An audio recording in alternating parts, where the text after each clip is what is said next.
want to share with you my August favorites, and like I said, I'm working on a new filming setup, so hopefully this lighting is doing okay. I wanted to film 2 videos today, and if you have seen my other video, I'm not sure if I'm going to put it up before this one or after this one, but I did a chit chat video just talking about some stuff in my life, like my daughter's name and my job, etc. But today I'm rocking the dark lip.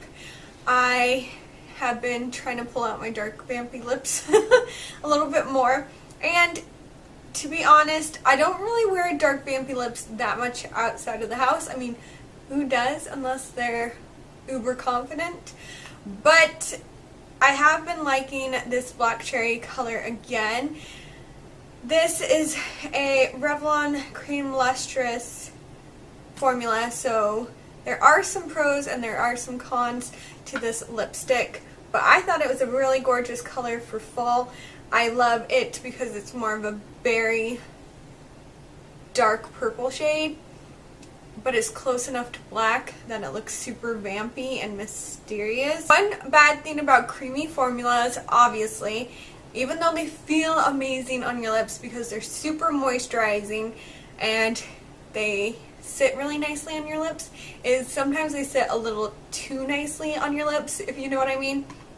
Like, this color does smear around very, very easily, so you have to be careful, and when you're applying it, it can get quite messy because the edges can get quite smeary just from applying it like this.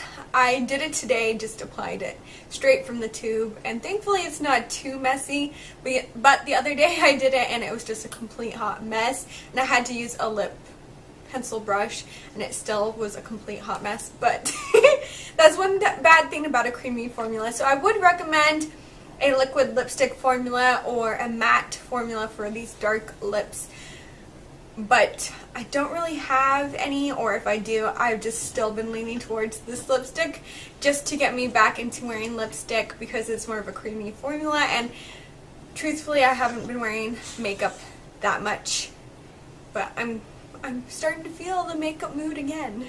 So another makeup item is this eyeshadow quad. Like I said, I haven't been wearing makeup that often. I actually have much more skincare items to talk about today than makeup. I only have a little bit of makeup because I have not been wearing makeup very much.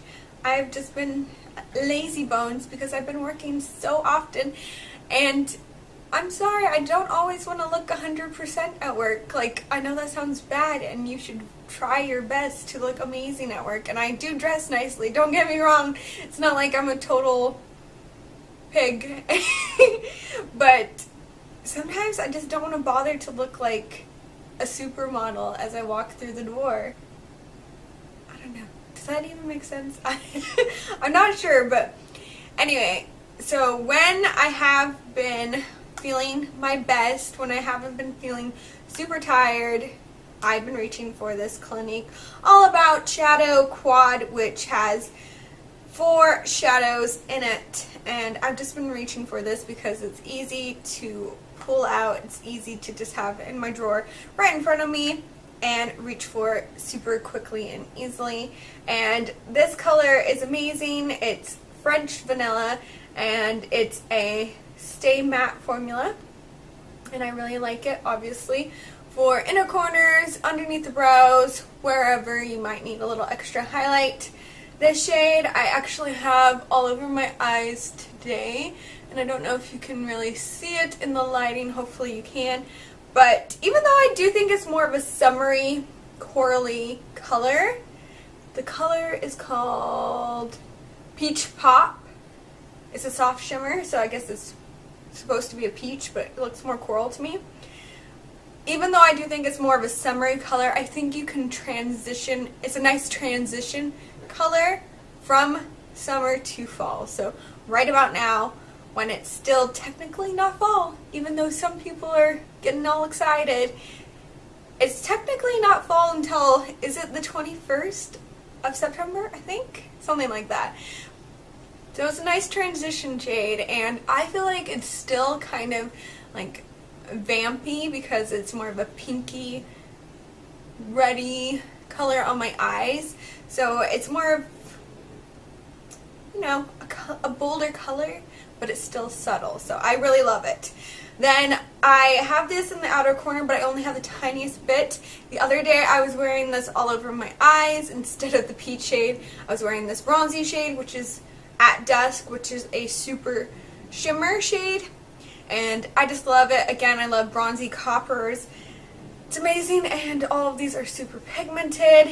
And then the last shade, I think is the most geared towards fall. So I haven't been reaching for Olive in my Martini, which is a super shimmer, as much as the other colors yet, but I have been reaching for it occasionally in my crease, especially when I want to darken my crease. It's just amazing, and like I said, it's probably the most fall color. But those are the shades. Hopefully you can see the swatches pretty well, and I'll just show you how they apply. I think they apply really nicely.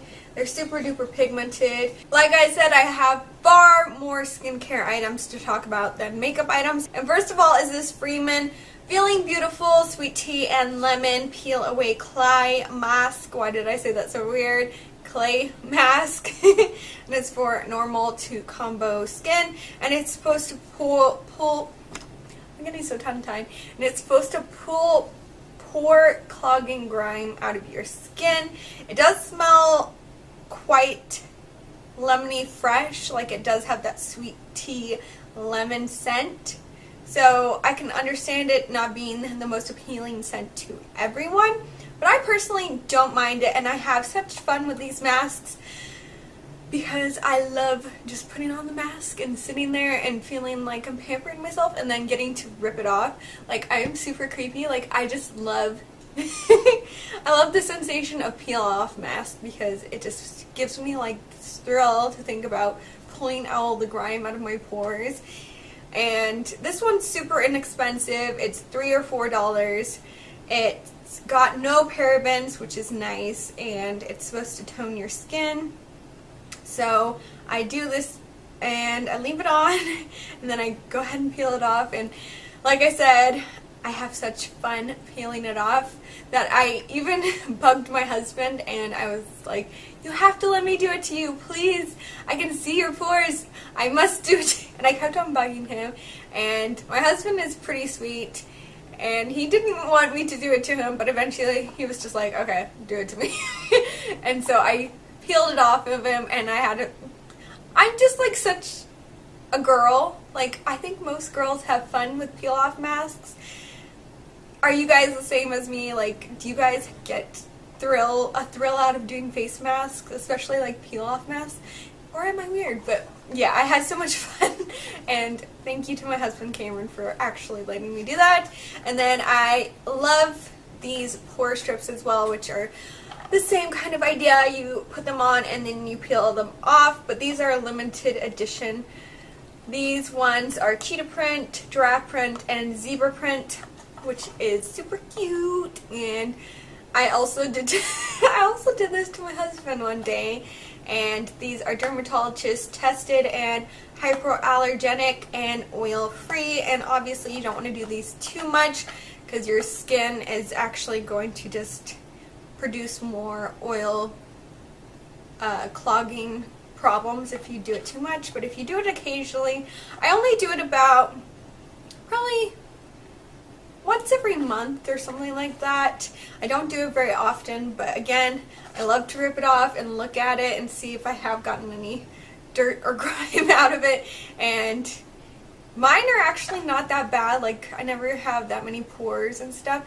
But again, for my husband, it was a little bit more fun because he had some bigger pores. And sorry, honey. Sorry I'm talking about you so much and exposing all your dirty little secrets that I put face masks on you and stuff. But yeah, it was super fun to do it to him and just peel off the mask. And please, like I said, let me know if you guys are the same and if you love to peel off masks and stuff like that. I've got another mask, which actually I don't really use too much as a mask, And again, I did use this on my husband. But I've been using this quite frequently. I talked about this in my recent haul, which I've had it for about, I think, a month and a half or 2 months now. But I just talked about it in my recent haul. And this is Volano Cream Bee Venom Face Mask, and it's supposed to be enriched with active manuka honey, royal jelly, and collagen and elastin. So I personally really love this. My skin looks super plump and amazing and refreshed afterwards. And I feel like when I do use it, my skin doesn't break out as much. I haven't been reaching for it as much recently because I'm a little bit worried that I shouldn't be using it as much as I originally was when I first got it, especially since I am pregnant. I don't know anything about bee venom, but I'm assuming it is fine. Hey, my skin feels amazing afterwards, and any hormonal breakouts that I get, I put this on and it just like makes them feel 10 times better. It soothes them.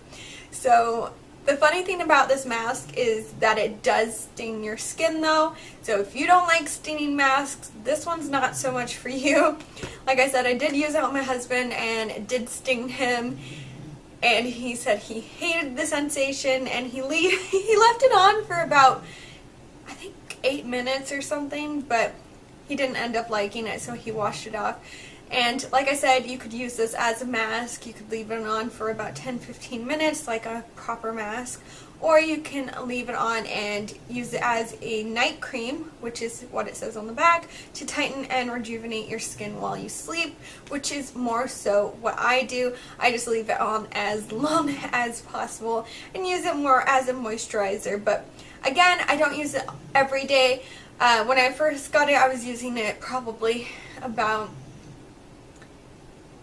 2 or 3 times a week, and now I'm only using it once every 2 weeks just to be on the safe side. But yeah, I really love this and it's super amazing, and I can't wait to use it again more often when I am not pregnant, just to be on the safe side. But yeah, I really like it, and it smells super fresh. It just smells like when you go to the salon, and it smells like those refreshing oils that they use. It just smells like that. So I mentioned that it does like kind of sting, and the only areas that it really stings is this area right here where I have big pores, and then it will sting on my jawline where I get hormonal breakouts, and I just feel like it's helping those areas. Like I said, my hormonal breakouts do tend to look a lot better and feel a lot better afterwards, so that's always nice. And I feel like since I have the biggest pores in this area, it also just helps to tighten. And anywhere else on my face, it doesn't really burn or sting, but if you have big pores all over, it might be a different story. I've been using this really super consistent ever since I first got it, and I first mentioned this in a favorites video sometime last year. This is a Herbivore Rose Hibiscus Coconut Water Hydrating Face Mist, and I'm getting super close to being done with this, and I'm going to be so sad when it is finished. It's a glass bottle, so it's super nice, good quality. I love pampering myself with this.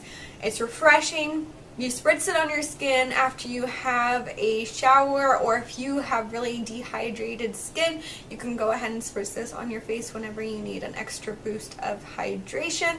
I personally do it after the shower just to lock that moisture into my skin, and again, I feel like it tones my skin and refreshes it and just makes my overall skin appearance feel and look a lot better. I'm sure there are cheaper alternatives, so I'm probably going to have to look for a cheaper alternative, but I love this one because it is super good. I don't want to say green, but it is pretty natural products in here, and I've been leaning more and more towards the natural geared products. And even though I do lean towards these nose strips, like I said, for face washes and stuff and toners, I don't really lean towards the more chemical filled Biore, Neutrogena, Clearasil type ones, I try and be as natural as possible. Another thing that I've been leaning a lot towards is rosehip oil, and I love how these have little rosebuds in there. I love this one because it has a large dropper and it doesn't get clogged at all. Because the dropper is so large, it just comes out as little or as much as you want, and this has a lot of omega-3s in it, which are amazing for your skin. This is a newer one. You've probably seen this again in my recent haul, but I have been using rosehip and other beauty oils for the past 6 to 8 months or something like that. And I've gone through a lot of them. So this is my newest one that I'm trying out. And I've just seen such improvement to my skin using face oils and such. Again, not leaning towards more of the chemical-filled moisturizers that you can just get really easily at the drugstore. And this is super inexpensive. Like, this is 4 ounces and it's $7.99. So it's basically the same price as most moisturizers at the drugstore. Now, some people are scared of face oils. Trust me, I have oily skin and I still love it, and I feel like I have seen such improvement to my skin ever since I started using face oils about 6 or 8 months ago, however long I've been using them. The texture of my skin has changed a lot. It's a lot smoother. I get less bumps and irritation because I have really sensitive acne prone skin. And even though I do get acne, that's hormonal and other issues that I have, but I feel like this is very gentle and non-clogging in my pores. I've been also leaning towards this. I don't know if this is considered a makeup item or a skincare item, but I'm gonna lean towards skincare, and it's an e.l.f. lip scrub exfoliator, which I've been leaning a lot more towards again lately. I've been using this pretty consistently. I feel like my lips have been super chapped always lately, which I don't know if that's because my skin is turning over a little bit more now that I'm pregnant, or if it's the opposite problem and it's not turning over as fast. I don't know. If anyone knows all about that, let me know. But my lips have been super chapped, and it also could be a sign of dehydration, I'm guessing, even though I drink so much water, again, because I have a baby growing inside of me. Maybe I'm still getting dehydrated, but my lips have always been super chapped lately, so I've been leaning a lot more towards this again lately and been loving it. It tastes yummy. You rub it on your lips and then you lick it off, and it just exfoliates your lips, and it works amazing. So good job, e.l.f. You're super affordable and you work really well. Talk about a few random favorites. I've been trying my hardest to eat apples a lot more. I'm not a big fruit person, but apples are kind of my go-to, and these are like the ambrosia apples or something like that, like the really sweet crisp ones. And I've been just trying my hardest to eat fruit a lot, and I bring a lot of fruit to work with me to snack on, and I just try my hardest to be good and eat fruit, and I know that it's softer on my stomach and it's going to give me more nutrients. I've been getting back into like juicing a lot more, and yeah, I love those apples personally. I'm not a big fan of a lot of fruit, but those ones are really good. I've been getting more into tea again lately, obviously decaffeinated tea. I haven't been drinking caffeine throughout my pregnancy, and yes, sometimes I do feel super tired, but I think that's also just normal. And I've been getting back into herbal teas. This one is ginger, and it supports your digestion, especially when I feel nauseous. Excuse me. But I've been also leaning towards peppermint, and I don't know if they actually make a huge difference to my digestion, and I don't know if they always help me with my nausea, but I do like drinking them, and it motivates me to just make sure that I'm drinking healthy drinks. And I get bored of water just saying. So it's nice to drink something else as well, and this is the Yogi ginger tea. And I'm also really proud of this, which I made for my daughter. It came like this, all white. I got it from Kohl's, and I decided to paint the front of it, and I put glitter flowers on it, and I am super proud. I just think it looks super cute, and I had a lot of fun just thinking of my daughter when I made it, and I can't wait to put it up in her room. And my husband said he's super excited to work on her nursery, so once we get more stuff for it, we're definitely going to be putting up a lot of decorations, and I'm going to try and make as much stuff as I possibly can, and I just think it's going to be one of the best experiences to look back on. So yeah, I'm super proud and happy that I made this. Anyway, I hope you guys enjoyed this video. Thank you all so much for watching. Please let me know how the lighting of this video is. I hope it's pretty good, decent quality. Still working out the kinks of my new setup, but I hope you guys enjoy your day, and I'll talk to you guys in the next one.